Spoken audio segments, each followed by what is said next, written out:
எல்லாம் வல்ல இறைவனுடைய திருவடிகளை என்னுடைய மனமொழிமைகளால் போற்றி பணிகின்றேன். சபையிலே கூடியிருக்கிற பெரியோர்களே, தாய்மார்களே, குழந்தைகளே, அறிஞர்களே, இளைஞர்களே, உங்கள் அனைவருக்கும் என்னுடைய அன்பு சார்ந்த நன்றியர்களை இந்த 2ஆம் நாளிலும் தெரிவிப்பதிலே எனக்கு எல்லையற்ற மகிழ்ச்சி. திருக்குறள் தொடர் விரிவுரை என்ற அமைப்பிலே இன்றைக்கு 2வது நாள் சொற்பொழிவு. கம்பராமாயணம் சொல்கிற பொழுது அது கதைப்போக்கோடு கூடிய பகுதி என்றபடியால் எவரையும் அது ஈர்த்துவிட முடியும் என்ற நம்பிக்கையோடு அந்த பேச்சுக்களை நாங்கள் தொடங்குவோம். ஏனென்றால் கதை கேட்க விரும்பாதவர்கள் இந்த உலகத்திலே எவரும் இல்லை. ஒரு சுவாரஸ்யமான மனிதனுடைய கதை என்ற அளவிலே ராமாயணம் போன்ற காவியங்களை சொல்கிற பொழுது நமக்கு மனதுக்கு ஒரு தெம்பு வருகிறது, உற்சாகம் வருகிறது. ஆனால் கருத்தியல் ரீதியான ஒரு நூலினை பற்றி செய்ய முடியுமா என்கின்ற சந்தேகம் என் மனதில் நேற்றைய தினம் பதிவாகி இருந்தது. கிட்டத்தட்ட நான் நேற்று சொன்னது போல ஒரு வகுப்படுத்துகிற மனநிலையிலே சில செய்திகளை, முழுவதும் ஆழமான செய்திகளை நேற்று சொன்ன பொழுது எனக்கு உள்ளத்திலே ஒரு நினைப்பு, இன்றைக்கு எப்படியும் சபையிலே அரைவாசி பேராவது குறைவார்கள், இந்த ஆள் கழுத்தறுக்கிறது போதும் என்று நினைத்து குறைவார்கள் என்று நினைத்தால், அப்படி அல்லாமல் அந்த கழுத்தறுப்பை சகித்துக் கொள்வோம் என்று தெரிவித்து சபையை நிரப்பியிருக்கிற உங்கள் அத்தனை பேர் திருவடிகளையும் மீண்டும் ஒரு தரம் நான் வணங்கி மகிழ்கின்றேன். இன்றைக்கு தலைப்பு ஒரு நூல்.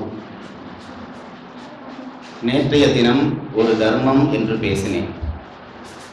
ஒரு தர்மம் என்றால் என்ன என்று விளக்கம் நேற்று சொன்னேன். ஒப்பற்ற தர்மம். ஒரு என்ற சொல்லுக்கு ஒப்பற்ற என்பது பொருள் என்பதை நேற்று விளக்கம் செய்திருந்தேன். ஒரு தர்மம் என்றால் ஒப்பற்ற தர்மம். மனித குலத்தினை ஒரு சமுதாயமாக நெறிப்படுத்துவதற்காக நம் மூதாதையர்கள், அதை நான் பெருமையோடு கோடிட்டு சொல்லுகிறேன், நம் மூதாதையர்கள் சமுதாயத்துக்கு அறம் சொல்கின்ற வகையை மிக தெளிவாக வரையறை செய்த விதம் நேற்று சொன்னேன். பலரும் பலவிதமானவர்களும் பலவித பருவத்தில் உள்ளவர்களும் ஒன்று சேர்ந்திருக்கக்கூடிய சமுதாயத்திலே தர்மத்தை உபதேசிப்பதானால் வகைப்படுத்தித்தான் உபதேசிக்க முடியும். அந்த வகைப்படுத்தலை எப்படி அமைக்கலாம் என்று நினைத்த நம்முடைய பெரியவர்கள் சமுதாயத்தை 4 கூறாக பிரித்தார்கள். அந்த சமுதாயத்தின் ஓரங்கமாக இருக்கக்கூடிய தனி மனிதனுடைய வாழ்வை 4 கூறுகளாக பிரித்தார்கள்.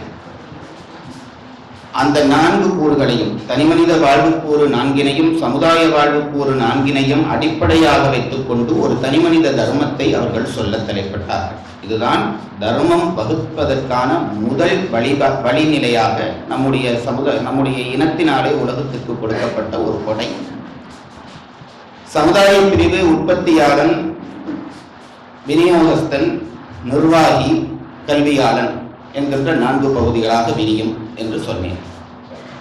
அதனைத்தான் சூத்திரன், வைசியன், சத்திரியன், பிராமணன் என்று 4 பகுதிகளாக வகுத்தார்கள். இவற்றுக்கு வர்ணம் என்று பெயர். தனிமனித வாழ்வு பகுதி ஆசிரமம் என்று சொல்லப்படும். அந்த வாழ்வு பகுதி கற்கும் பருவம், வாழும் பருவம், ஓயும் பருவம், முற்றாக ஓயும் பருவம் என 4 வகைப்படும். அதைத்தான் பிரம்மச்சாரியம், கிருகஸ்தம், வானப்பிரஸ்தம், துறவரம் என்ற 4 வகையாக சொன்னார்கள் என்பதை சொன்னேன். ஆகவே ஒரு தனி மனிதனுக்கான அறம் எது என்று கேட்கிற பொழுது உன்னுடைய வர்ணம் என்ன என்பதை நீ முடிவு செய்து கொள். அதற்கு பிறகு நீ நிற்கக்கூடிய நிலை என்ன என்பதை, பரிமளகர் ஆசிரமம் என்பதற்கு நிலை என்ற சொல்லைத்தான் பயன்படுத்துவார்.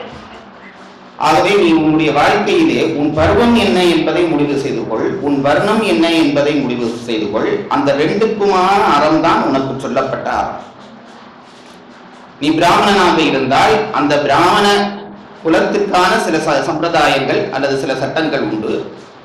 அந்த பிராமண குலத்துக்குள்ளே நீ இப்பொழுது பிரம்மச்சாரியனாக இருக்கிறாய் என்றால் அந்த பிரம்மச்சாரியத்துக்கான சில சட்டங்கள் உண்டு. ஆகவே இந்த 2 புள்ளியையும் குறித்து இணைக்கிற பொழுது ஒரு தனி மனிதனுடைய சட்டம் வருகிறது அல்லது தர்மம் வருகிறது. இதை நேற்றைய தினம் உங்களுக்கு நான் விளக்கம் செய்தேன்.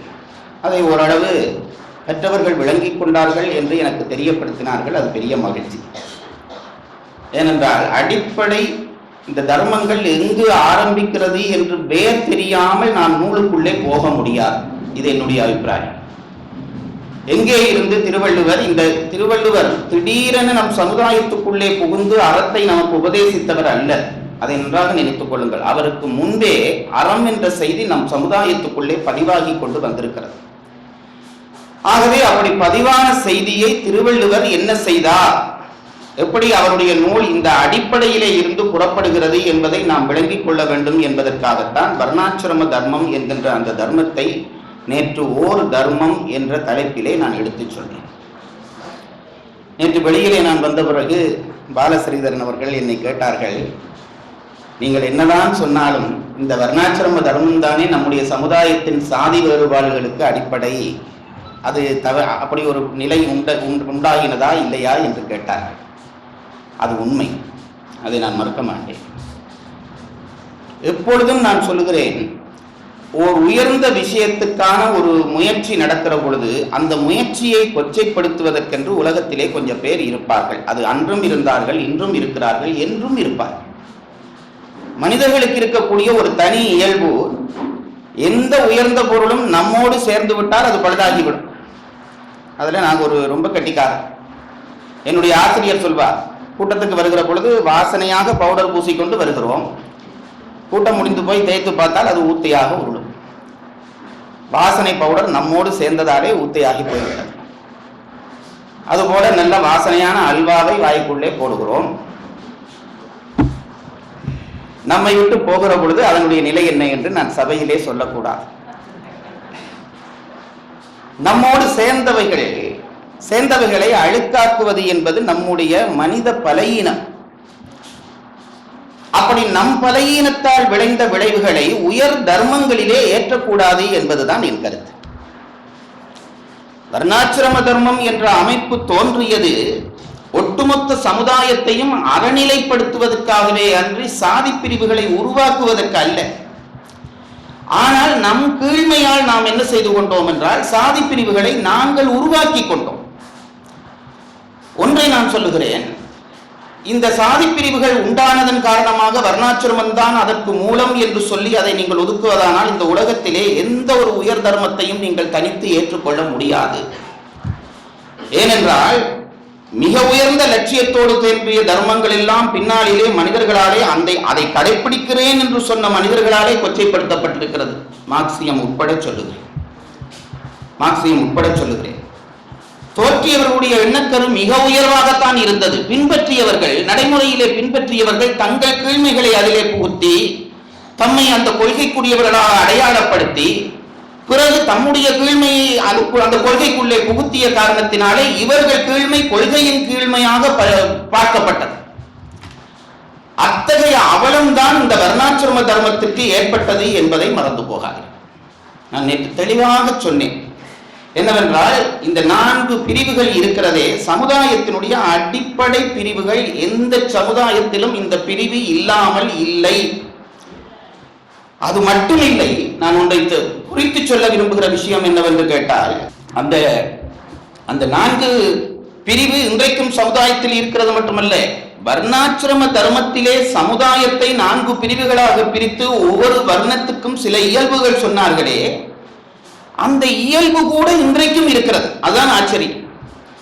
சூத்திரனுக்கு வகுக்கப்பட்ட விதிகள் இன்றைக்கும் சூத்திரனுக்கு வகுக்கப்பட்டபடியே இருக்கிறது. அதை மறந்து போகாதீர்கள். அதுபோல வைசியனுக்கு விதிக்கப்பட்ட விதி இன்றைக்கும் விதிதான். நாங்கள் கொஞ்சம் பாலிஷ் பண்ணி பெயிண்ட் அடிச்சு கொஞ்சம் அழகா வச்சிருக்கிறோமே தவிர அடிப்படை ஒன்றுதான். பிராமணர்களுக்கு தானம் கொடுங்கள், 6 தொழில் வகுத்தார்கள். அந்தணர்களுக்கு 6 தொழில் வகுத்தார்கள். அந்தணன் என்பவன் அறுதொழிலோன் என்று அவனுக்கு ஒரு பெயரே திருவள்ளுவரிலே சொல்லுகிறார்கள். பயன்குன்றும் அறுதொழிலோர் நூல்மரப்பர் காவலன் காவானினின் என்பது திருக்குறள். ஒரு நல்ல அரசன் நாட்டை ஆளாமல் விட்டால் பசு தன்னுடைய பயனை இல்லாமல் செய்துவிடும். அந்தணர்கள் உயர்ந்த அறங்களை மறந்து போவார்கள். ஒரு நாட்டினுடைய அரசன் சரியாக அந்த நாட்டை ஆளாவிட்டால் என்று வள்ளுவர் வரையறை செய்கிறார். அப்பொழுது அந்தணர்களை குறிக்கின்ற பொழுது அறுதொழிலோர் என்று பெயர் வைக்கிறார். இப்பவும் சில அறுதொழில்கள் இருக்கின்றன, அதாவது அறுக்கிற தொழில்கள். அந்த தொழில் அல்ல, இது 6 தொழில் அந்தணனுக்கு வகுக்கப்பட்ட தொழில். திரும்பவும் சொல்கிறேன், நான் அந்தணன் என்று சொல்கிற பொழுது கோயில் பூசாரிகளை நீங்கள் மனதிலே கொண்டு வராதீர்கள். ஒரு சமுதாயத்தின் அறிவாளர்களை கொண்டு வாருங்கள், அவன் தான் அந்தணன். கல்வியாளன் தான் அந்தணன். அந்த அந்தணனுக்கு என்ன 6 தொழில் என்று கேட்ட பொழுது நம்முடைய நூல்கள் வரையறை செய்து சொல்லின. கற்றல், கற்பித்தல், கேட்டல், கேட்பித்தல், வேட்டல், வேட்பித்தல் என்று 6 தொழில். என்ன 6 தொழில் என்று திரும்பவும் ஒரு தரம் சொல்லுகிறேன். கற்றல், கற்பித்தல், கேட்டல், கேட்பித்தல், வேட்டல், வேட்பித்தல் என்று 6 தொழில் அந்தணருக்குரிய தொழில் என்று நம் தமிழ் வரையறை செய்கிறது. அது என்ன வரையறை என்று கேட்டால், ஒரு பிராமணன், நன்றாக கவனித்துக் கொள்ளுங்கள், ஒரு பிராமணன் படிக்க வேண்டும், அவனுக்குரிய 6 தொழில். பிறகு படிப்பிக்க வேண்டும். இப்ப நீங்க நினைச்சு பார்க்க வேண்டும். இப்ப நான் சொல்றதை இன்றைய கல்வியாளர்களுக்கு பொருத்தி பாருங்கள், பொருந்துகிறதா இல்லையா? அந்தணனுக்கு 6 தொழில் என்று வகுத்தது, அவன் படிக்க வேண்டும், அதுக்கு பிறகு தான் படித்ததை மற்றவர்களுக்கு சொல்ல வேண்டும், பிறகு வேள்விகளை அவன் செய்ய வேண்டும், தனக்காக செய்ய வேண்டும், பிறகு மற்றவர்களுக்காக செய்விக்க வேண்டும். அடுத்தது நான் தவறுதலாக சொல்லிவிட்டேன், மாறி சொல்லுகிறேன். கற்றல், கற்பித்தல், வேட்டல், வேட்டல், வேட்பித்தல், ஈதல், ஏற்றல், இதுதான் 6 தொழில். அந்த 6 தொழிலில் அடுத்தது தனக்காக, தன்னுடைய ஆத்ம வளர்ச்சிக்காக அவன் வழிபாடு செய்ய வேண்டும், உலக ஆத்ம வளர்ச்சிக்காக வழிபாடு செய்ய வேண்டும். இதை நாங்கள் என்ன ஆக்கி விட்டோம் என்றால், அந்தணன் தன் சுயத்துக்காக யாகங்கள் செய்வது, பொதுவுக்காக யாகங்கள் செய்வது என்று பெயர் வைத்து விட்டோம். உண்மை அதுவல்ல. உண்மை என்னவென்று நீங்கள் கேட்பீர்களே, ஆனால் இவன் தன் ஆத்ம பலத்தை உருவாக்கி கொள்ள வேண்டும், சமுதாயத்துக்கும் ஆத்ம பலத்தை உருவாக்கி கொடுக்க வேண்டும். அதனாலே அந்தணர்களுக்கு பூசை முறை 2 என்று நம் நூல்கள் வகுக்கின்றன. ஒன்று ஆத்மார்த்த பூஜை, அடுத்தது பரார்த்த பூஜை என்று பூஜை 2 வகைப்படும். ஒருவன் தன்னை பலப்படுத்திக் கொண்டு சமுதாயத்தை பலப்படுத்த வேண்டும். கல்வியாளனுக்கு இது சட்டம். இன்றைக்கு பிராமணர்களும் இதை செய்வதில்லை, கல்வியாளர்களும் செய்வதில்லை. தன்னை, நான் சொல்வதுண்டு, காரிலே பேட்டரி என்று ஒன்று போட்டு வைத்திருக்கிறார்கள். காரிலே பேட்டரி இல்லாமல் கார் ஓடாது. ஒரு நுட்பம் பண்ணி வைத்திருக்கிறார்கள் இந்த கார் செய்தவர்கள். என்னவென்றால், பேட்டரி சார்ஜ் பண்ணித்தான் கார் ஓட வேண்டும். அது உங்களுக்கு தெரியும், பேட்டரி இல்லாவிட்டால் கார் ஸ்டார்ட் பண்ணாது. அதுக்காக என்ன செய்திருக்கிறார்கள், பேட்டரியாலே கார் ஓடும், கார் ஓட பேட்டரி சார்ஜ் பண்ணும், அப்படி ஒரு ஒழுங்கு பண்ணி வச்சிருக்கிறார்கள். பேட்டரியிலிருந்து கார் ஸ்டார்ட் பண்ணி ஓடுகிற பொழுது அதே பேட்டரி அந்த கார் ஓடுவதனாலேயே சார்ஜ் பண்ணப்படும். இதுதான் ஒழுங்கு. தப்பித்தவரி நான் காரை ஓட்டுகிறேன், நான் என்னுடைய பேட்டரி சார்ஜிலே கார் ஓட்டுகிறேன் என்று ஓடிவிட்டு ஒரு தரம் ஸ்டார்ட் பண்ணிட்டு விட்டால் பேட்டரியினுடைய சார்ஜ் இறங்கி போய்விடும். பிறகு அது இன்னொரு புது பேட்டரி வேண்டி வந்து. அதுபோல கற்பிப்பவன் மற்றவர்களை பலப்படுத்துவதற்கு முன்பு தன்னை பலப்படுத்திக் கொள்ள வேண்டும். அது ரொம்ப அவசியம். இன்றைக்கு மனோதத்துவ வருத்தங்களில் ஈடுபடுகிறவர்களுக்கு அந்த செய்தி சொல்கிறார்கள்.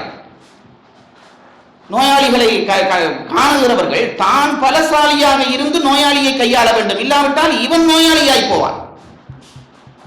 அதனாலேதான் அந்தணர்களுக்கு முதல் ஆத்மார்த்த பூஜை, தன்னை பலப்படுத்திக் கொண்டு பிறகு நீ மற்றவனை பலப்படுத்து. இது கல்வியாளனுக்கு சொல்லப்பட்ட சட்டம் என்பதை புரிந்து கொள்ளும். ஏன் கல்வியாளனுக்கு என்ன சிறப்பு என்றால், அவன் தனக்காக வாழ மாட்டான், உலகத்துக்காக வாழ்வான். அந்தணருக்கு ஏன் நாங்கள் முக்கியத்துவம் கொடுத்தோம் என்றால், நாம் எல்லோரும் வழிபாடு செய்கிற பொழுது நமக்காகத்தான் வழிபாடு செய்வோம். என் பிள்ளை நன்றாக இருக்க வேண்டும், நான் நன்றாக இருக்க வேண்டும், என் குடும்பம் நன்றாக இருக்க வேண்டும் என்பதுதான் எங்களுடைய வழிபாட்டினுடைய பொதுமை. அந்தணன் ஒருவன் தான் வழிபாடு செய்கிற பொழுது இந்த உலகம் நன்றாக இருக்கட்டும் என்று வழிபாடு செய்கிறான். சர்வே ஜனாம் சுகினோ பவந்து மந்திரம் சொல்லுகிற பொழுது அவர்கள் சொல்கிறார்கள், சர்வே ஜனாம், இந்த உலகத்திலே இருக்கிற எல்லா மக்களும் சுகத்தோடு வாழ்வார்களாக. ஆகவே உலகத்துக்காக வழிபாடு செய்கிற பொழுது தன் சக்தியை இழந்து போகாமல் இருப்பதற்கு தன்னையும் சக்திப்படுத்திக் கொண்டு உலகத்தையும் சக்திப்படுத்து. இது அந்தணனுக்கு சொல்லப்பட்டதாக நாம் நினைக்கிறோம். இன்றைய கல்வியாளனுக்கும் இது பொது. அது மட்டுமல்ல, கல்வியாளன் ஏற்கவும் தெரிந்தவனாக இருக்க வேண்டும், கொடுக்கவும் தெரிந்தவனாக இருக்க வேண்டும். 2 வேண்டும் பாருங்க. அந்தணர்களுக்கு 2 சொல்லி இருக்கிறார்கள். மற்றவர்கள் தட்சணை கொடுத்தால் வாங்க வேண்டும், தேவையான பொழுது மற்றவர்களுக்கு தான் கொடுக்கவும் தயாராக இருக்க வேண்டும். ஒரு பெரிய தவறாகி விடுகிறது என்றால், நான் நேற்றே சொன்னேன், உயர் கல்வியாளர்களிடம் இருக்கக்கூடிய முதல் குணம் சுயநலமாக ஆகிவிட்டது. அது இயற்கை அமைப்பு. நாம் இன்னும் கடவுள் அதை புதினம் பண்ணி வைத்திருக்கிறான். புத்திசாலி சுயநலவாதியாகத்தான் இருக்கிறான். அதனாலே அந்தணர்கள் சுயநலத்தோடு இருந்தார்கள் என்று ராமாயணத்திலே ஒரு செய்தி உண்டு, உங்களுக்கு தெரியும், அதை நீங்கள் படித்திருப்பீர்கள். அசோகவனத்திலே இருந்து சீதை ராமனுடைய கல்யாண குணங்களை எல்லாம் நினைத்து வருந்துகிறாள் என்று ஒரு பகுதி வருகிறது. அப்போ ஒரு காட்சியை நினைக்கிறாளாம் சீதை. பாருங்கள், எவ்வளவு இக்கட்டான சூழ்நிலை, தன் உயிருக்கு ஆபத்தான சூழ்நிலையிலே அந்த காட்சி அவள் மனதிலே வந்து விழுகிறதாக கம்பன் படைக்கிறான். என்ன நினைக்கிறாராம், ராமனிடம் ஒரு நாள் ஒரு பிராமணன் வந்து தானம் கேட்க வருகிறான். பல பிராமணர்களும் உள்ள சபை என்றபடியால் நான் கொஞ்சம் கூச்சத்தோடு பேச வேண்டி இருக்கிறது. ஆனால் இங்கே இருக்கக்கூடிய பிராமணர்கள் அறிவு நிலையிலே உயர்ந்தவர்கள் என்றபடியால் நான் சொல்வதை அவர்கள் நேர்மையாக எடுத்துக்கொள்வார்கள் என்ற கருத்தோடு இந்த கதைகளை சொல்லுகிறேன். இதை நான் சொல்லாமல் இருந்திருக்கலாம் கூட இருக்கிறது. சொன்ன பிறகுதான் அவரை வர பார்க்கிறீர்கள். நீங்க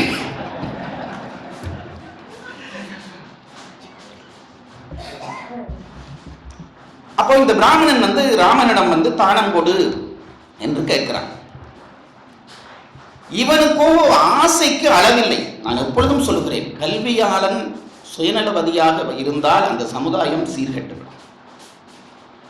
கல்வியாளன் சுயநலவாதியாக தான் வாழ வேண்டும் என்று நினைப்பவனாக இருந்தால் அந்த சமுதாயத்திற்கு வேறு அழிவை யாரும் செய்ய தேவையில்லை. கல்வியாளன் பொதுநலம் உடையவனாக இருந்தாக வேண்டும். அப்பதான் அந்த சமுதாயம் நிமிரும். அதனால்தான் பாரதி எழுதுகிற பொழுது, ஒரு பிராமணன் பாரதி எழுதுகிற பொழுது எழுதினான், அடுத்த வேளை உணவுக்கென்று ஒரு பிடி அரிசியை சேர்த்து வைப்பவனானால் அவன் பிராமணன் ஆகான் என்று எழுதினான். எனக்கு பாரதியை ரொம்ப பிடிச்ச இடத்துல இது ஒரு இடம். அடுத்த வேளை உணவுக்கென்று ஒரு பிடி அரிசியை தன்னும் ஒருவன் சேர்த்து வைப்பானால் அவன் பிராமணன் ஆகான். திரும்பவும் சொல்கிறேன், பிராமணன் என்பது ஒரு பூஜை பண்ணுகிற சாதியை குறிக்கிற சொல்லல்ல, கல்வியாளர்களை குறிக்கிற சொல் என்று வைத்துக் கொள்ளுங்கள். கல்வியாளர்கள் சொத்து சேர்க்க ஆசைப்பட்டார்களானால் கல்வி வளராது. நான் எனது என் குடும்பம் என்ற நிலையை எவன் மறக்கிறானோ அவனிடம்தான் கல்வி நிற்கும். என் ஆசிரியர் இலக்கணவித்தகர் நமசிவாய தேசிகர் அவர் நான் அது பெரிய ஆச்சரியப்படுகிறேன். எப்பேற்பட்ட அறிவாளி. அவர் சொல்லுவார், 90 ரூபாய் சம்பளத்திலே சேர்ந்து 2500 ரூபாய் சம்பளத்திலே நான் ரிட்டையர் பண்ணினேன் என்பார். 11 பிள்ளைகள் குடும்பம். என்றும் அவர் தனக்கு இல்லை என்று சலித்துக் கொண்டதை நான் கண்டதே இல்லை. எப்படி ஐயா வாழ்ந்தீர்கள்? இதற்குள்ள 11 பிள்ளைகள். தமிழ் படித்தவர் அல்லவா, வாழ்க்கையை ரொம்ப அனுபவிச்சிருக்கிறார். 11 பிள்ளைகள்.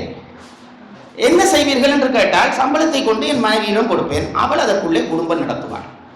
அது நான் அறத்துப்பால் வருகிற பொழுது அதை பற்றி விவரம் சொல்லுகிறேன்.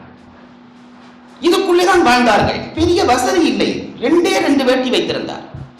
கோயிலை போடுகிறவர். அதனால கோயிலை கரை வேட்டியெல்லாம் இருக்கும். அடுத்த பட்டு வேட்டி வேண்டும், 4 வேட்டி வாங்கி அடுக்க வேண்டும் என்று அவர் நினைத்ததை நான் ஒரு நாளும் பார்த்ததை. நான் படிக்க போகிற பொழுது ஒரு பிளேண்டி அவருக்கு அவர் மனைவி கொடுப்பார் 10 மணிக்கு. அதுல ஒரு பகுதி எனக்கும் கிடைக்கும். நாங்கள் திருப்திப்படுவோமா?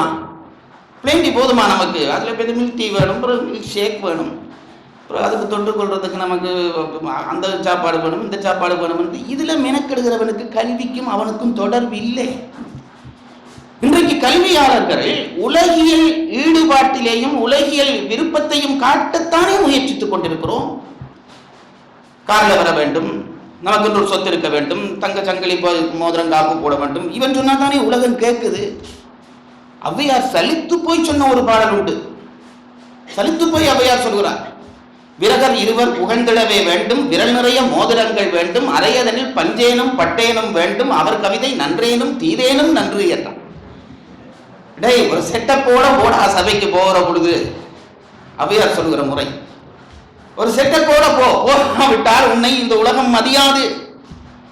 ஏன்னா மனுஷி அடிபட்ட மனுஷி இதெல்லாம் தூக்கி எறிஞ்சிட்டு வாழ்ந்த மனுஷி. ஔவையார் ஒருத்தி போதாதான் நம்மை நெறிப்படுத்துவதற்கு. தூக்கி எறிந்து வாழ்ந்த ஒரு பெண். அந்த மனுஷி சொல்லுது, வாழ்க்கையில மனுஷி பட்ட அனுபவத்தை வைத்து சொல்கிறது. விரகர் இருவர் புகழ்ந்திடவே வேண்டும். ஒரு சபைக்கு போகிறாயா, உன்னை பற்றி புழுகிறதுக்கு 2 பேரை செட்டப்பா கூட்டி கொண்டு போ. இதெல்லாம் தெரிஞ்சபடியா தானே நான் கொஞ்சம் தப்பிக்கொண்டு இருக்கிறேன். நாம பேசப்படாது, நம்ம சுத்தி 4 பேரை வச்சிருக்க வேண்டும். ஐயோ அப்படி இப்படி இப்படின்ட்டு புழுக வரும். அது கொஞ்சம் எடுபடுது பாருங்க, நான் பார்த்துட்டேன், அது எடுபடுது. விரகர் இருவர் புகழ்ந்திடவே வேண்டும், விரல் நிறைய மோதிரங்கள் வேண்டும். சபைக்கு போகிற பொழுது நல்ல கணக்கு 2 போட்டு கொண்டு போ. அவர் பேச்சில் பொருள் இருக்குதோ இல்லையோ, அவரில் பொருள் இருக்குன்னு மதிப்பார்கள். அது இயல்பாகி விடுகிறது அல்லவா? விரல் நிறைய மோதிரங்கள் வேண்டும், அரையதனில் பஞ்சேனும் பட்டேனும் வேணும். சும்மா இந்த கதர் வெட்டியோட போகாதே, நல்ல ஒரு மினகு காஞ்சிபுரத்தில் விடு. போனால் அவர் கவிதை நஞ்சேனும் தீதேனும் நன்றி என்று சொல்வார்கள் என்று உலகியலை சொல்கிறார் ஔவையார். ஆனால் ஔவையார் அதன் நின்றவர் அல்ல. இது உலகியல்பு. அதனாலே கற்றவர்கள் இதற்கு ஆட்பட்டு போனார்களானால் இதிலேதான் மனம் போய்விடும். கல்வியிலே மனம் போகாது. உலகியலிலே கல்வியாளனுக்கு மனம் போகக்கூடாது. ஆனால் அவனுக்குத்தான் புத்தி கூர்மை அதிகம், வாழ வேண்டும் என்ற ஆசை அதிகமாகிவிட்ட உடனே அவன் ஆசை மிகுந்தவனாகி போகிறான். அதனாலே ராமனிடம் வந்த பிராமணன் என்ன செய்தான்? ஐயா, எனக்கு தானம் கொடு என்று கேட்டான். அந்தணர்களுக்கு தானம் பெறுகிற உரிமை உண்டு, அதை மறந்து போகாதீர்கள். ஏனென்றால் அவன் கல்விக்காக தன்னுடைய வாழ்க்கையை செலவழிக்கிறவன். வேற விஷயத்திலே அவன் ஈடுபட முடியாது. தனக்கு தேவையானதை சமுதாயத்திடம் அவன் கேட்டு பெறலாம். நான் தனியே அறிவுலகத்தை நம்பி இருக்கிறவன் என்றால் நான் உங்களோட கூப்பிட்டு ஐயா எனக்கு ஒரு வேட்டி வேண்டிதான் கேட்கறதுல ஒரு தப்பு இல்லை. நீங்க ஒன்றும் பயப்படாதீங்க, நான் கேட்க மாட்டேன். ஆனால் கேட்கலாம். அந்த உரிமை இருக்கிறது. தானம் பெற்றுக்கொள்ளுகிற உரிமை இருக்கிறது. எனக்கு இன்னதை வாங்கி கொடு. ஏனென்றால் எனக்கு அது வாங்க உழைத்தே நான் மெனக்கெட்டுக் கொண்டிருந்தால் என்னாலே அறிவுலகத்திலே நான் என்னுடைய புத்தியை செலுத்த முடியாது. நான் ஏன் அறிவுலகத்திலே புத்தியை செலுத்துகிறேன்? நான் ஏன் திருக்குறள் படிக்கிறேன்? உங்களுக்கு சொல்வதற்காக. ஆகவே சும்மா ஒரு கொழுப்பு கதை கதைக்கிறேன் பாருங்க, வேற ஒன்றும் இல்லை. ஆகவே நான் படிக்கிற பொழுது எனக்கு தேவையானதை நீங்கள் தந்துதான் ஆக வேண்டும். அதனால்தான் அந்தணனுக்கு அந்த உரிமை கொடுக்கப்பட்டது. அவன் தானம் பெற்றுக்கொள்ளலாம். ஈதல் ஏற்றல் என்ற ரெண்டும் அவனுக்கு கொடுக்கப்பட்டது. அந்தணனுக்கு உரிமை. அவனுக்கு என்ன வேண்டுமோ அதை மற்றவர்கள் கொடுத்தாக வேண்டும். அதில் ஒரு தாழ்ச்சியும் இல்லை. நான் சொல்கிறேன், இன்றைக்கும் இன்றைய நவீன வளர்ச்சி அடைந்த இந்த உலகத்திலேயும் எல்லா அரசாங்கங்களும் கல்வியாளர்களுக்கு இந்த வசதி செய்து கொடுக்கிறது. நான் நேற்று சொன்னேன், சம்பள ரீதியாக பார்த்தால் கல்வியாளர்களுக்கு சம்பளம் அதிகம். 5-6 வருஷத்துக்கு ஒரு தரம் செபட்டிக்கல் லீவ், எங்கேயாவது வெளிநாட்டில் போய் இருந்துட்டு வா. என்னத்துக்கு அந்த லீவு கொடுக்கிறார்கள்? அவன் கல்வியிலே எந்த நேரமும் சிந்திக்கிறவன் போய் உலக அறிவை பெற்றுக்கொண்டு நமக்கு தரட்டும் என்பதற்காக. அந்த காலத்தை வச்சு காசு வச்சு கொண்டு வர்றதுக்காக அல்ல. இன்றைக்கும் இருக்கிறது கல்வியாளர்களுக்கு சலுகை என்பது, இன்றைக்கும் இருக்கிறது. அரசாங்கம், நான் அறிந்ததை சொல்கிறேன், பேராசிரியர் அதை உறுதிப்படுத்துவார் என்று நினைக்கிறேன். பல்கலைக்கழகத்தில் இருக்கக்கூடிய பேராசிரியர்களுக்கு புத்தகம் வாங்குவதற்கென்று அரசாங்கம் வருஷத்திலே ஒரு தொகை காசு அனுமதிக்கிறது. அவர் புத்தகம் வாங்கி படிக்க இவரே காசு கொடுக்க வேண்டும் என்றால் அவன் உனக்காக படிக்கிறான். ஆகவே நீ தான் கொடுத்தாக வேண்டும். இந்த உரிமைகள் அன்றைக்கு எது வகுக்கப்பட்டதோ அதுதான் இன்றைக்கும். அந்த உரிமையிலே ராமனிடம் போய் இவன் தானம் கேட்டான். ராமனுக்கு இவனை புரிந்தது. அவன் ஒரு மதிநுட்பமானவன் அல்லவா? இவன் கல்வியாளன் என்ற பெயரிலே வந்திருக்கிற பேராசைக்காரன் என்பதை ராமன் தெரிந்து கொண்டான். என்ன வேணும் என்று கேட்டான். நான் கோதானம் பெற வந்தேன் என்றான். பசுக்களை தானம் பெற வந்தேன். பசுக்களை தானம் பெற வந்தீர்களா என்று கேட்டுவிட்டு ராமன் கேட்டான். பசு கூட்டம் ஒன்று நின்றது. இப்படி பசு கூட்டம் ஒன்று நின்றது. ராமன் கேட்டான், இந்த பசு கூட்டத்திலே உங்களுக்கு எவ்வளவு தேவை நீங்கள் எடுத்துக்கொள்ளுங்கள். இவனுக்கு கேட்கறதுல குழப்பம். இந்த பிராமணனுக்கு கேட்கறதுல குழப்பம். எவ்வளவு கேட்கலாம்? ராமா, ஒரு அளவு நீயே ஒரு முடிவு பண்ணி சொல்லேன் என்ற உடனே இவனுக்கு விளங்கி போச்சு ராமனுக்கு. ராமன் என்ன செய்தான்? பக்கத்துல ஒரு தடி இருந்தது, எடுத்தான். அடிக்கிறதுக்கு இல்லை, எடுத்தான். எடுத்து இந்த பிராமணன் கையில கொடுத்து, இந்த தடியை நீ எறி, இந்த பசு கூட்டத்துல எறி. எங்க போய் அந்த தடி விழுகுதோ அந்த தடிப்பு உள்ள நிக்கிற பசு எல்லாம் உனக்கு. என்ன இவனுடைய ஆசை அவ்வளவு ராமனுக்கு தெரிஞ்சு போச்சு. முடிஞ்ச அளவு எறி, விழுந்தா உனக்கு. இந்த பிராமணன் அப்பவும் எறியலையா, கையை தலையை சொரிஞ்சான. என்னப்பா எறிந்து அதுல வர்ற பசு எல்லாம் நீ கூட்டிக் கொண்டு போகலாம் என்றான் ராமன். இந்த பிராமணன் சொன்னானா, ராமா ஒரு சின்ன விண்ணப்பம். என்ன விண்ணப்பம் என்றான் ராமன். நீ சொன்னதுபடி எல்லாம் ஏற்றுக்கொள்வோம், சரி, ஆனா எனக்கு கொஞ்சம் 2 நாளா தோளுக்குள்ள பிடிப்பு, அதனால நான் அறிய முடியல, நீ அறியேன் என்றானாம். இவன் சத்திரியன், பலசாலி. இவன் அறிஞ்சா கூட தூரத்துல போய் விழும், பசு கூட கிடைக்கும் என்று அந்த தடியை ராமன் கையிலேயே கொடுத்து நீயே அறி என்று இவன் சொன்னானாம். ராமன் கொடுவாய்க்குள்ள சிரிச்சானாம். இதை நினைக்கிறாள் சீதை அசோகவனத்திலே. இதை நினைச்சு பாருங்க, இவ்வளவு இக்கட்டான நிலையிலேயே அது நினைப்பு வருது. ராமன் வாய்க்குள்ள அடைய இவன் ஆசைக்கு என்னடா அளவு. இப்படி கல்வியாளர்கள் இருந்தால் கல்வி வராது. அதனாலேதான் கல்வியாளனுக்கு 6 தொழில் வகுத்தார். இந்த 6 தொழிலும் 6 தொழில் தான். அதுக்கு அடுத்தது சத்திரியனுக்கு மக்களிடம் பணம் அந்தணன் தானமாக பெறுவான். சத்திரியன் உரிமையாக பெறுவான். அது நல்லா தெரிந்து கொள்ளுங்கள். அரசன் ஒருவனுடைய வருமானத்தில் 1/6 கட்டாயமாக பற்றுகிற உரிமை அரசனுக்கு உண்டு. அன்றும் உண்டு, இன்றும் உண்டு. நாங்க நினைச்சு கொண்டிருக்கிறோம் சட்டம் என்றால் எல்லாருக்கும் பொது என்று. சட்டம் இன்றைக்கும் எல்லாருக்கும் பொதுவில்லை. நம்ம நாட்டில் இருக்கிற ஒரு வெளிநாட்டு தூதுவர் குற்றம் செய்தால் நம்ம சட்டத்தாலே அவரை தண்டிக்க முடியாது என்பது இன்றைக்கும் நியதி. நம்ம நாட்டில் இருக்கிற ஒரு வெளிநாட்டு தூதுவர் இங்க ஒரு கொலை செய்துட்டார்கள் வைங்க, நீங்க தூக்கு தண்டனை கொடுக்க முடியாது. அவர் நாட்டுக்கு தான் அனுப்பினா அங்கதான் அவர் தண்டிக்கப்படுவார். சட்டத்திலே சலுகைகள் இன்றைக்கும் உண்டு. நாங்க தான் சொல்லிக் கொண்டிருக்கிறோம் சட்டம் சமம் என்று. அப்படி அல்ல, எல்லாருக்கும் விதிவிலக்கு இருந்தது. அரசனுக்கு அந்த உரிமை கொடுத்தார்கள். அவர்களுடைய சொத்திலே உழைப்பிலே 1/6 அவனுக்கு போய் சேரும். ஏன் சேரும் என்று கேட்டால் அப்படி என்ன உரிமை? அது எவ்வளவு அடக்குமுறை ஆயிற்று. ஒருவனுடைய நான் உழைக்கிற உழைப்பிலே 1/6 அரசன் எடுக்க முடியுமா? இது அன்றைக்கு சட்டம் என்று நினைக்காதீர்கள். முடியாட்சியிலே சட்டம் என்று நினைக்காது. ஜனநாயகத்திலும் இதுதான் சட்டம். இன்கம் டாக்ஸ் காரர்களுக்கு இன்றைக்கும் அவன் வகுக்கிற பணத்தை பெற்றுக்கொள்ள உரிமை உண்டு. இவன் கட்ட மறுத்தால் ஜெயிலில் தூக்கி போடலாம். இன்றைக்கும் அந்த உரிமை உண்டு. அவன் அந்த காசை கட்ட மறுத்தால், இன்றைக்கும் இன்கம் டேக்ஸ் கட்டாவிட்டால் அவன் உடனே நேர ஜெயிலில் தூக்கி போடுகிற உரிமை சட்டத்துக்கு உண்டு. நான் உழைத்த உழைப்பை அரசாங்கம் என்னிடமிருந்து பற்றுவதற்கு என்ன அதிகாரம் என்று இன்றைக்கும் கேட்க முடியாது. அப்ப அரசனுடைய சர்வாதிகாரமா என்று கேட்டால் கொடுக்கத்தான் வேண்டும், கொடுக்க. ஏனென்றால் அரசன் எனக்காகத்தான் ஒரு அரசு நடத்துகிறான். ஆகவே நான் என்னுடைய கடமையை செய்தாக வேண்டும்.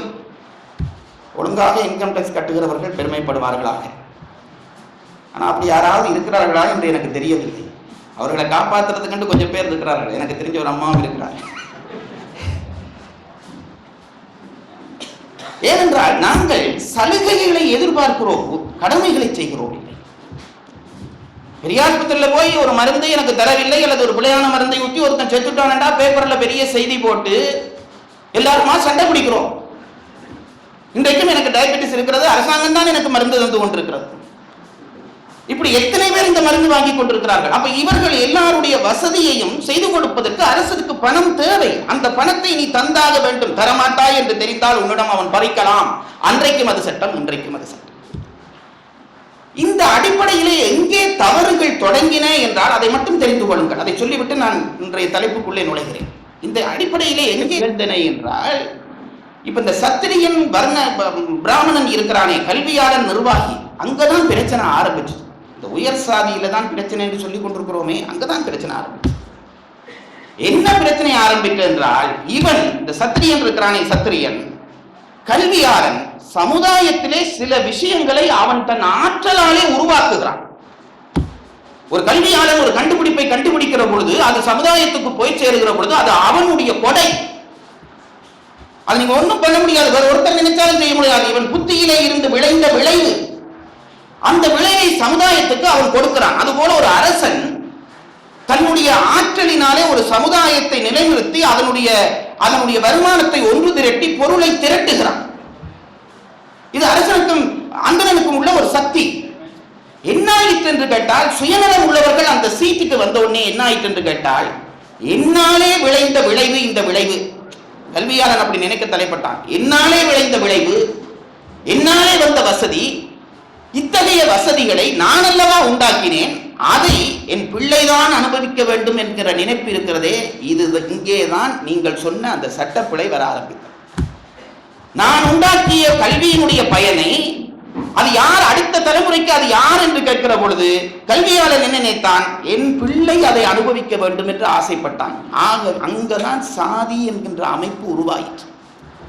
கல்வியாளன் பொதுநலம் உடையவனாக இருக்கும் வரைக்கும் இந்த பிரச்சனை வரவில்லை. சுயநலமானவன் ஆன உடனே அவன் நினைத்தான், இது நான் உண்டாக்கிய திட்டம் அல்லவா, இந்த திட்டத்தினுடைய விளைவினுடைய பயனை யார் அனுபவிப்பது, மற்றவன் வந்து அனுபவிப்பதா, என் பிள்ளையே அனுபவிக்கட்டும் என்று நினைத்து, இந்த ஜாதியே எங்கள் குலத்துக்குரியது, என் பிள்ளைதான் அடுத்த அந்த பிராமணன் என்று சொல்லி அவன் வகுக்க தலைப்பட்டான். அங்கேதான் சாதி தொடங்கியது.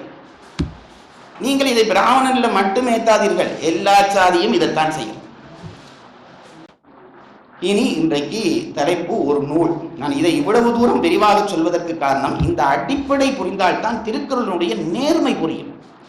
நான் திருக்குறள் பாடம் நடத்துவது இந்த தொடர் விரிவுரையிலே என்னுடைய நோக்கம் அல்ல. அது இடையிடையே சில விஷயங்கள் மட்டும் தொட்டு காட்டுவேன். திருக்குறளுடைய அடிப்படை அமைப்பு என்ன என்று சொல்வதுதான். என்றால் திருக்குறளை நீங்களாக படித்து விளங்கலாம். சிவதாசன் ஐயா அவர்கள் இருக்கிறார், அவருக்கு முழு திருக்குறளும் பாடம். அவர் இருந்தால் ஒரு வசதி, நான் மறக்கிறதே அவரிடம் கேட்டுக்கொள்ளலாம்.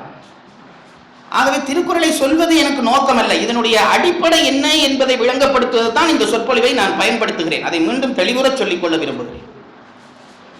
இன்றைக்கு ஒரு நூல், நேற்று சொன்ன அதே தான், ஒப்பற்ற நூல் திருக்குறள். காலாகாலமாக வந்த இந்த வர்ணாசிரம தர்ம அடிப்படையை வைத்துக்கொண்டு திருவள்ளுவர் ஒரு அறத்தை வகுக்க தலைப்படுகிறார். இதுதான் அடிப்படை.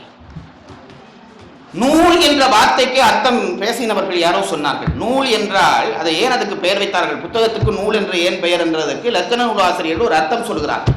ஏன் இதற்கு நூல் என்று பெயர் வைத்தார்கள் என்றால், மரக்கோட்டம் நீக்குகின்ற நூல் போல் மனக்கோட்டம் நீக்குவதால் இதற்கும் நூல் என்று பெயர் வந்தது என்றார். கோட்டம் என்பது வளைவு. இந்த மரம் இருக்கிற தச்சர்கள் மரத்தை பலகைகள் ஆக்குற பொழுது அது சொல்லிட்டா வர வேணும், துண்டு பலகையா வர வேண்டும். ஆனா மரத்துல சொத்திகள் இருக்கும். அதனால அவர்கள் என்ன செய்வார்கள், ஒரு நூல்ல சுண்ணாம்பு பூசி அங்க ஒருத்தன் பிடிப்பான், இங்க ஒருத்தன் பிடிப்பான், இழுத்து இப்படி டக்குன்னு விடுவான், அப்படி கோடு விடும். அந்த கோட்டுல அரைஞ்சு விட நேர் பலகை வரும். அப்ப இந்த நூலை போட்டு கோடு போட்டு இழுத்தா இந்த கோடு பல மரத்துல இருக்கிற சொத்தி எல்லாம் நீங்கி அப்படியே அந்த துண்டா பலகை வருகிறதே, அதுபோல எங்கள் மனங்களுக்குள்ளே நிறைய சொத்திகள் உண்டு.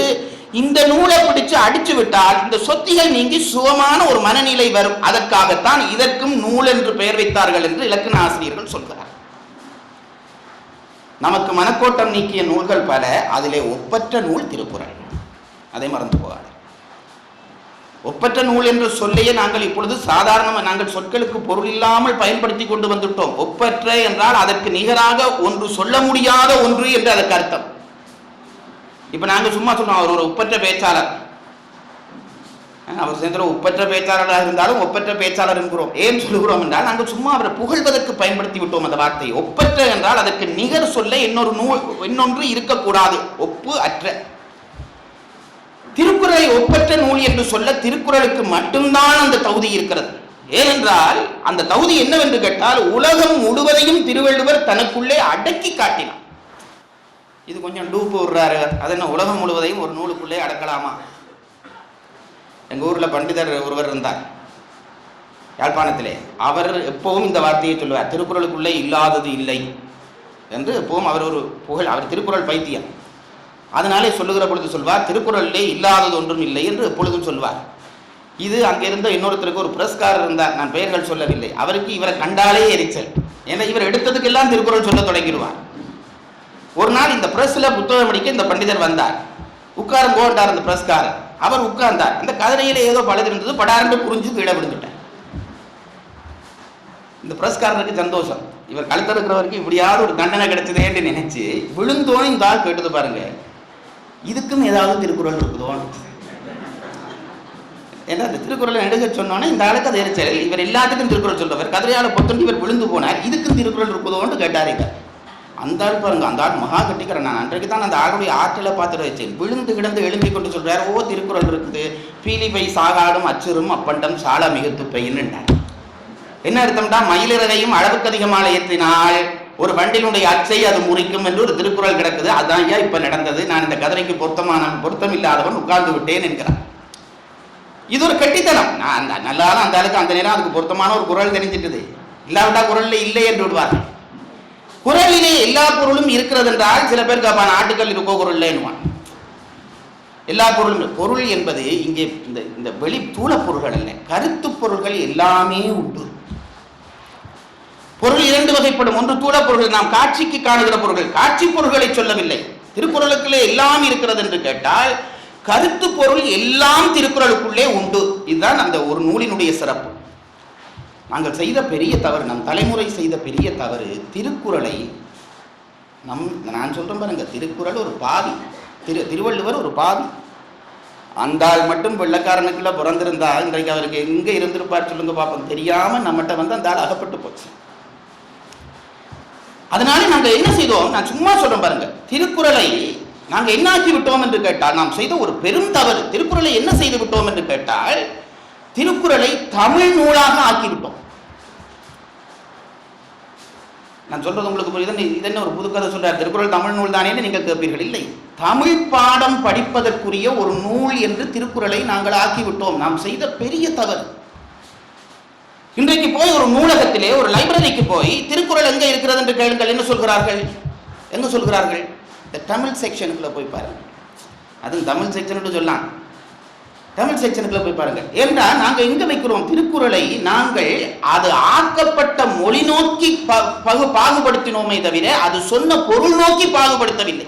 எவ்வளவு பெரிய தவறு கற்றவர்கள் செய்து கொண்டிருக்கிறோம். திருக்குறள்ல லைப்ரரியில எங்க வைக்கலாம்? ஒரு நிமிஷம் நினைச்சு பாருங்கள். அறம் என்ற ஒரு செக்ஷன் இருந்தால் அதற்குள்ளே அந்த நூல் இருந்தாக வேண்டும். கவர்மெண்ட் என்ற ஒரு பாடம் இருந்தால் அதற்குள்ளே திருக்குறள் இருந்தாக வேண்டும். சோசியாலஜி ஒரு பாடம் இருந்தால் அதற்குள்ளே திருக்குறள் இருந்தாக வேண்டும். நான் சொல்வது பொய்யா மெய்யா என்று நீங்கள் சொல்ல வேண்டும். அதுபோல செக்ஸ் என்ற ஒரு லைப்ரரியிலே ஒரு பகுதி இருந்தால் அதற்குள்ளே திருக்குறள் வைத்தாக வேண்டும். ஆனால் திருக்குறளை தமிழ் என்ற பகுதிக்குள்ளே வைத்துவிட்டு தமிழ் பாடமாக சிலபஸ்ல போட்டு முடிச்சுட்டோம். இன்றைக்கும் பள்ளிக்கூடத்திலே இருந்து பல்கலைக்கழகம் வரைக்கும் பாடத்திட்டத்திலே தமிழை எங்க போடுறான்? சும்மா உங்களுக்கு தமிழை எங்க போடுறான்? இந்த திருக்குறளை எங்க போடுறான்? தமிழ் பாடத்திட்டத்தில் தான் போடுறான். இன்றைக்கு வரைக்கும் தமிழ் பாடத்திட்டத்தில் தான் போடுறான். திருக்குறள் என்ன தமிழ் படிக்கிற நூலா? திருக்குறள் தமிழ் படிப்பிக்கிறதுக்காக வந்த நூலா? அது இலக்கணத்தை போடுங்க தமிழ்ல, அது சரி. திருக்குறளை எங்க போட வேண்டும்? கற்றவர்கள், ஆள சிந்திக்கிறவர்கள், ஆராய்ச்சி பண்ணுகிறவர்கள் எல்லாம் திருக்குறளை எத்தனை பாடத்திட்டத்துக்குள்ளே நாம் சேர்த்த வேண்டும்? நம்முடைய மூதாதையன் ஒருத்தன் கண்டுபிடித்து கொடுத்த ஒரு சமூக நெறி, ஒரு அறநெறி, ஒரு காம நெறி, இத்தனை பாடத்திட்டத்துக்குள்ளேயும் ஏன் நாங்கள் திருக்குறளை வைக்கவில்லை? இதுதான் நாம செய்த தவறையா. மொழி இப்ப இங்க பாருங்க, ஒரு மெடிக்கல் நூல், ஒரு மருத்துவ நூல் இருக்கிறது, ஆங்கிலத்திலே எழுதி இருக்கிறது. பெரும்பாலும் மருத்துவ நூல்கள் ஆங்கிலத்திலே. அப்ப அந்த நூலை கொண்டு போய் இங்கிலீஷ் என்றதுக்குள்ளேயா வைப்பார்கள் யாராவது லைப்ரரியிலே? உங்களுக்கு ஆங்கிலத்தில் எழுதப்பட்டதுக்காக அது ஆங்கிலம் என்ற அந்த பாஷை மொழிக்குள்ளேயே அந்த நூல் வரும்.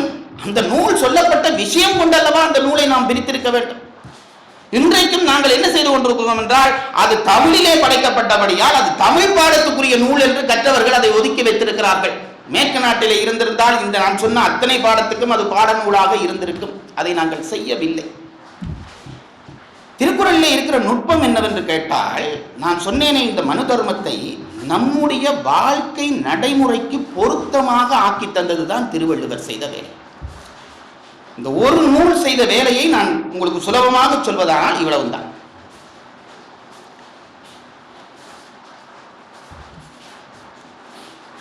தர்மங்கள் விரிந்து கிடக்கின்றன. இதை ஒரு சமுதாயத்திற்கு சுருக்கி கொடுக்க வேண்டும் என்று திருவள்ளுவர் நினைக்கிறார். எப்படி சுருக்கி கொடுக்கலாம் என்று திட்டம் போடுகிறார். ஒன்றும் சும்மா போகடி போக்கில நாங்க பண்ற மாதிரி பண்ணின ஒரு நூல் இல்ல. ஒவ்வொரு படியும் திட்டமிட்டு செய்த ஒரு நூல்.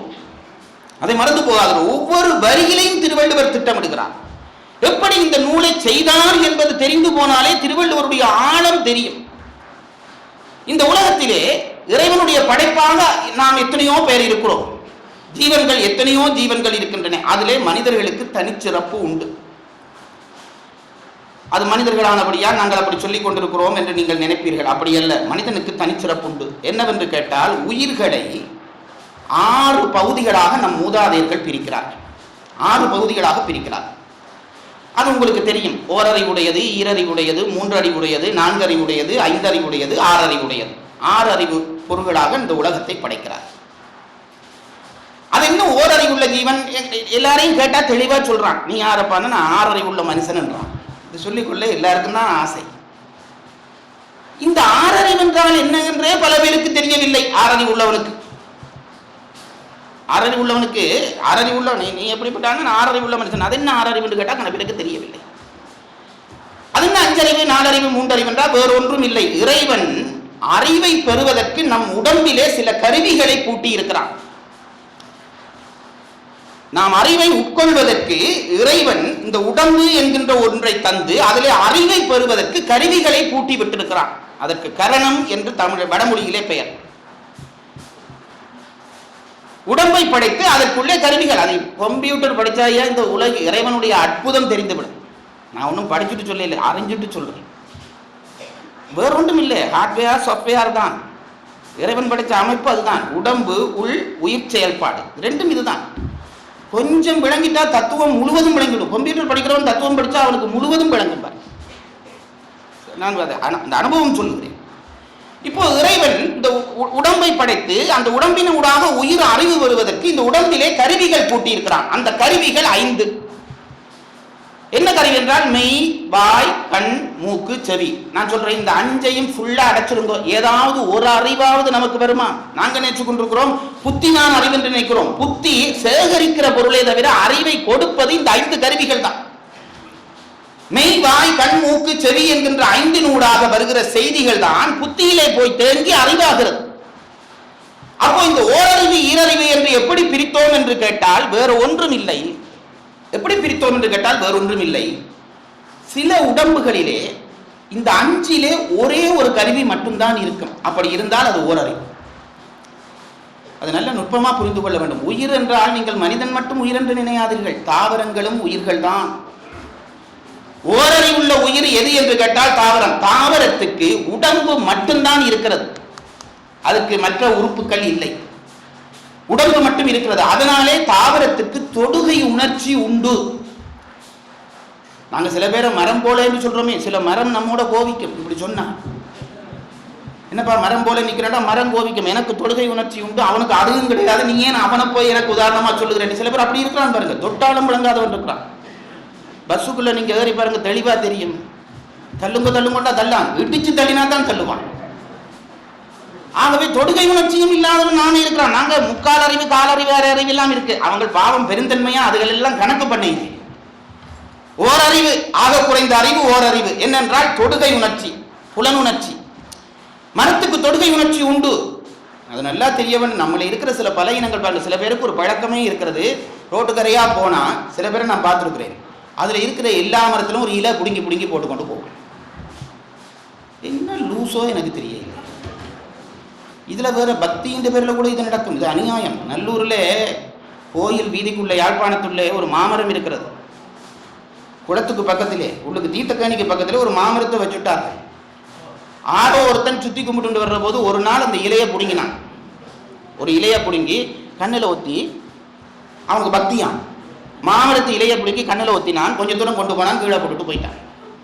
இவனை பார்த்தோன்னே அது ஒரு கிரியையா மாறிட்டுது. நான் சொன்னேன் பாருங்க, நல்லது எல்லாத்தையும் கெடுக்கிறார்கள். அங்கதான் அன்றையில இருந்து பாவம் அந்த மாமரம் கைக்கட்டிய தூரத்திலே பிக்கப்பட்டு போய் தொங்குது. என்றா போட எல்லாருக்கும் முருகனை கும்புறதுல இது ஒரு சம்பிரதாயம். ஒரு இலை குடுங்குறதுன்றது சம்பிரதாயம். குடுங்கி அதை கொண்டு போய் ஏதாவது உருப்பட செய்யறாண்டா இங்க பிடிங்கி அங்க போட்டுட்டு போயிடுவான். புடுங்காட்டி ஏதோ முருகன் கோவிப்பார்ன்ற மாதிரி ஒரு வருத்தம். மனிதர்களையும் பார்த்துங்க, ஒரு மரத்தை கண்டா சில பேருக்கு ஒரு பலகீனம் பாருங்க. ஒரு இலையை சும்மா இப்படி இருந்தா இப்படி புடுங்கி கொண்டே இருக்கும். பாவி, ஒரு வதை செய்கிறாய், அதை புரிந்து கொள். ஜீவகாருண்யம் பேசுகிற பொழுது அந்த எல்லைக்கு பேச வேண்டும். அதனாலே தான் வள்ளலார் சொன்னார், வாடும் பயிரை காணும் போதெல்லாம் பாடினேன். நாம நினைக்கிறோம் தாவரம் தான். இதுல வேற கொஞ்சம் பேருக்கு ரொம்ப துணிவு. நான் பாருங்க வெஜிடேரியன், நான் நான் வெஜிடேரியன். நாங்கள் அதுக்கு வச்சிருக்கிற அபிப்பிராயம் என்னட்டா உயிர்களை கொல்றது இல்லைன்னு. நல்லா தெளிவாக நினைச்சு கொள்ளுங்க. மரக்கறி சாப்பிட்றதும் உயிர் கொலை தான். ரொம்ப பெருமைப்படப்படாது.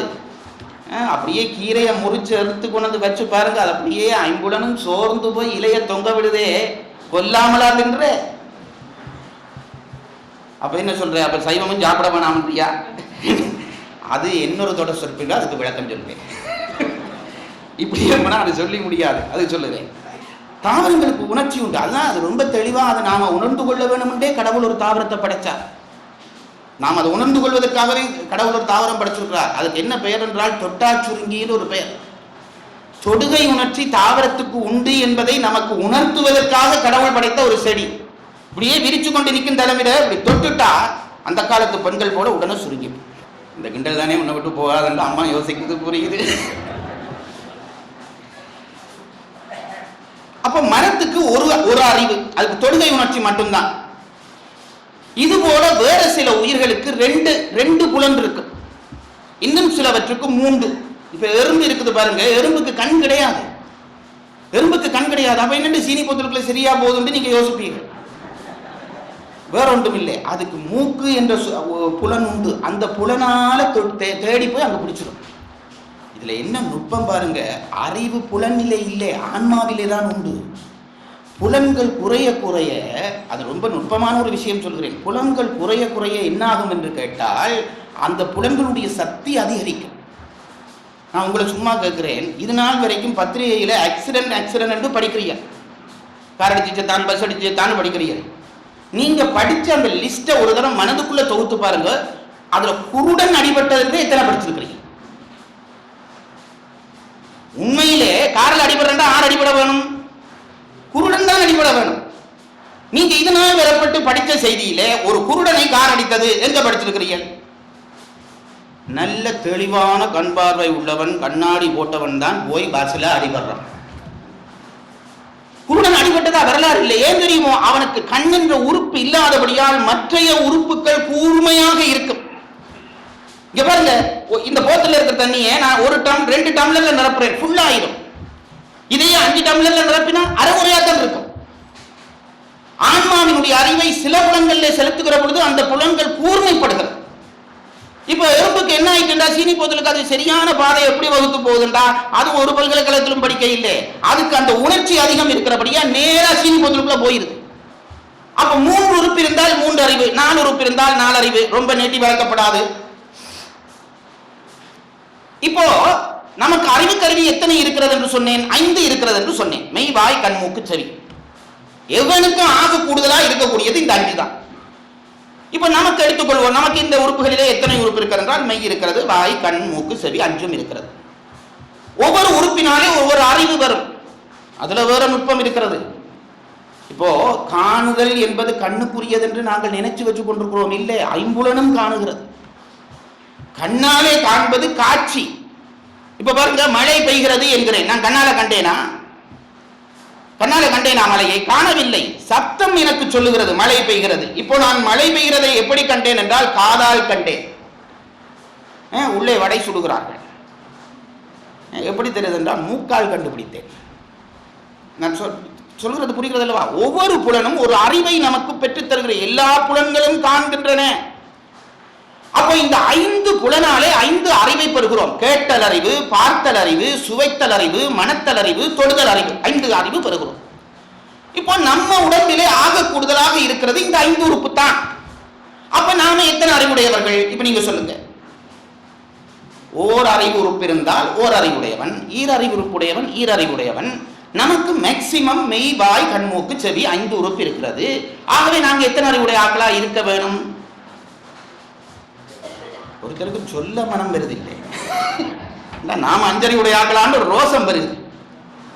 உண்மையிலே நான் சொன்ன சட்டம் சரியாக இருந்தால் 5 அறிவுறுப்பு இருக்கிற நாங்கள் 5 அறிவுடையவர்கள் தான். மறந்து போகாது, 5 அறிவுடையவர்கள் தான். ஆனால் நாங்கள் எங்களை 6 அறிவு என்று சொல்லுகிறோம். அது என்ன 6வது அறிவு?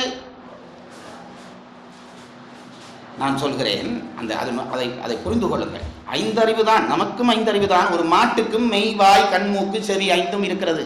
நமக்கும் மெய், வாய், கண், மூக்கு, செவி 5 இருக்கிறது.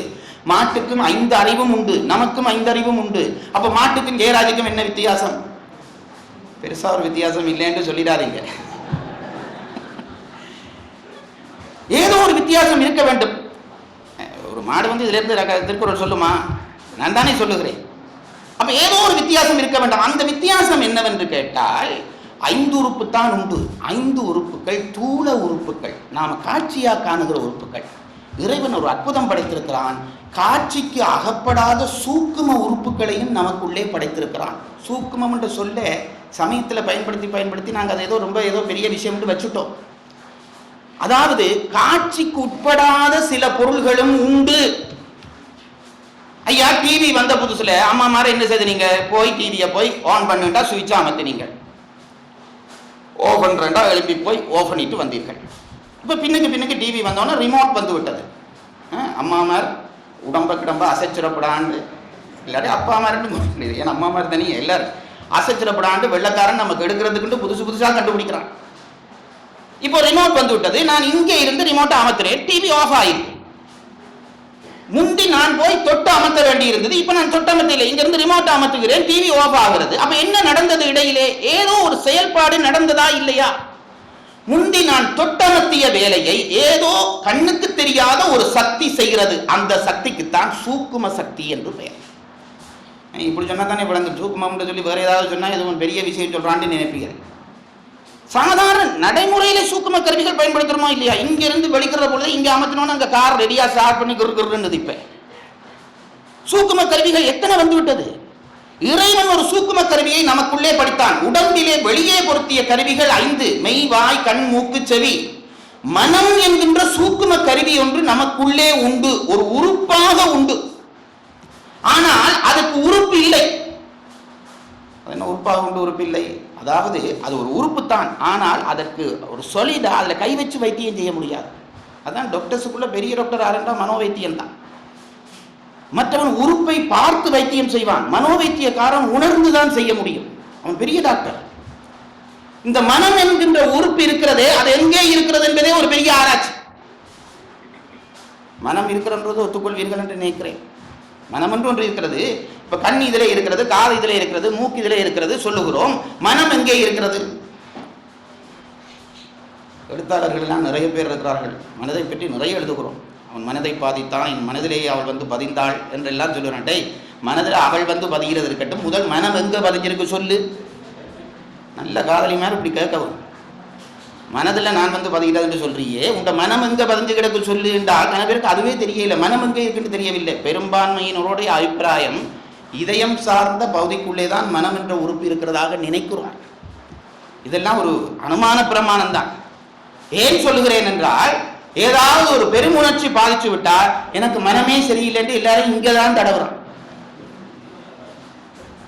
எங்க இங்க எங்க ஊர்ல தான் இல்லை, எந்த ஊர்லையும், அமெரிக்காவிலையும் சரி ரஷ்யாவிலையும் சரி, மனம் சரியில்லை என்றவன் இங்கதான் தடவுறான். எனக்கு மனம் சரியில்லைன்னு முதுகு யாராவது தடவுறது பார்த்துருக்கிறீங்களோ? அப்ப நம்ம அறியாமல் இந்த இடத்துல அது ஏதோ ஒரு உணர்ச்சி தொடர்பு நடக்கிறது, தொழில் நடக்கிறது என்பது தெரிகிறதா இல்லையா? அது ஒரு உறுப்பா இங்க வச்சிருக்கிறோம். ஆகவே மனம் என்ற பகுதி இங்கே இருக்கிறது. இந்த மனதினுடைய வேலை என்னவென்று கேட்டால், ஆராய்ந்து உண்மைகளை சொல்வது. லாஜிக் என்று சொல்கிறோமே, ஒரு தர்க்க அறிவை நமக்கு மனம்தான் கொடுக்கிறது. இந்த மன அறிவு எவனுக்கு வேலை செய்கிறதோ அவன்தான் மனிதன். இதை முதல் புரிந்து கொள்ளும். அதனாலே தான் மனம் வேலை செய்வதால் மனதன் என்று வர வேண்டிய பெயர் மனிதன் என்று தெரிந்தது. அவன் நல்லா தெரியவன், எல்லாரும் தங்களை மனிதர் என்று சொல்கிற உரிமையோடு நாம் இல்லை. மனம் எவனுக்கு வேலை செய்கிறதோ அவன்தான் மனிதன். பல பேருக்கு ரொம்ப வயசானாலும் அது வேலை செய்ய தொடங்குவதில்லை. நான் ஒன்று சொல்லுகிறேன், நான் இது இது இது நான் பகடிக்கு பகடியாகவும் சொல்கிறேன், சீரியஸுக்கு சீரியஸாகவும் சொல்கிறேன். இது என்ன பிரச்சனைடா, பகடியாக சொன்னால் சீரியஸே இல்லைன்னு நினைச்சுடுறார். சீரியஸாக இப்படி வந்து சொல்லும். மனம் என்கின்ற ஒரு உறுப்பு பிறக்கிற பொழுதே, மனிதனாக பிறக்கிற பொழுதே வருவதில்லை, அது பின்தான் வேலை செய்ய தொடங்குகிறது. தமிழ் இலக்கணக்காரன் அதுக்கு ஒரு ரொம்ப நுட்பம் பாடினான். மாவும் மாக்களும் ஐந்தறிவினவே மக்கள் தானே ஆறறிவுடைய என்று ஒரு சூத்திரம் படைக்கிறான். அது என்ன மாவும் மாக்களும் ஐந்தறிவினவே என்று கேட்டா, விலங்குகளும் மனிதன் போல தோற்றத்தில் இருக்கிற சில பேரும் 5 அறிவோடு தான் இருக்கிறான். அதனால ஒரு நுட்பம் சொல்லுகிறேன் பாருங்கள். மனிதனை உயர்திணை என்று பிரிக்கிறோம், விலங்குகளை அகிர்ணை என்று பிரிக்கிறோம். உயர்திணையை சொல்லுகிற பொழுது உயர்திணை சொற்கள் பயன்படுத்த வேண்டும், அகிர்ணை சொல்லுகிற பொழுது அகிர்திணை சொற்கள் பயன்படுத்த வேண்டும். உங்களுக்கு தமிழ் தெரியும், நான் உங்களுக்கு படிப்பிக்க வரையில்லை. இப்போ ஒரு மனிதன் வந்தான் அப்படித்தானே சொல்லுகிறோம். ஒரு மனிதன் உண்டான், மனிதன் இருந்தான், மனிதன் அழுதான், இப்படித்தான் சொல்ல வேணும். மனிதன் வந்தது என்று சொன்னா என்ன ஆச்சுது? தமிழ் பிள்ளை. இப்ப அப்படியும் எழுதலாம், அவனும் தப்பில்லை. மனிதன் வந்தது என்று சொல்லப்படாது, அகிர்ணை முடிவு. மனிதனுக்கு அந்த அகிர்ணை முடிவு கொடுக்கப்படாது, வந்தான் என்று சொல்ல வேண்டும். எனக்கு 5 பிள்ளைகள் உண்டு என்று இன்றைக்கு எழுதுகிறார்கள் என்றால் அது 5 5 ஆட்டுக்குட்டின்னு அர்த்தம். எனக்கு 5 குழந்தைகள் உள்ளனர். அந்த உயர்திணை முடிவு இப்ப சொல்றதே இல்லை. அகிர்ணை முடிவு சொல்றது வந்துட்டு உண்ட 2க்கும் பயன்படுத்தலாம் என்றும் சொல்கிறார்கள். அது வேற ஆராய்ச்சி, அதை விட்டுருவோம். இப்போ நம் தமிழ் இலக்கணத்தில் என்ன நுட்பம் பண்ணியிருக்கிறார்கள்? ஒரு பிள்ளை பிறக்கிறது, அது மனித பிள்ளை தான். அந்த பிள்ளையை சொல்லுகிற பொழுது நாங்கள் எப்படி சுட்டுகிறோம்? ஒரு பிள்ளை பிறந்தது என்று அகிர்ணையில தான் சொல்லுகிறோம். பிள்ளை அழுதது, பிள்ளை விழுந்தது, பிள்ளை நின்றது என்றுதான் சொல்லுகிறோம். ஏன் சொல்லுகிறோம் என்றால், மனம் வேலை செய்வதற்கு முதல் அது பிள்ளையாக பிறந்தாலும் அது அகிர்ணை தான். இலக்கணக்காரன் அது தெரிஞ்சு மொழியில அந்த நுட்பம் வச்சிருக்கான் பாருங்க. பிறகு அவன் வளர்ந்து அறிவு பெற்று மனம் இயங்க தொடங்கினோனே தான் அவன் மனிதன். விழுந்தான், இருந்தான் என்று. அதற்கு பிறகுதான் அவனுக்கு உயர்திணை வரும்.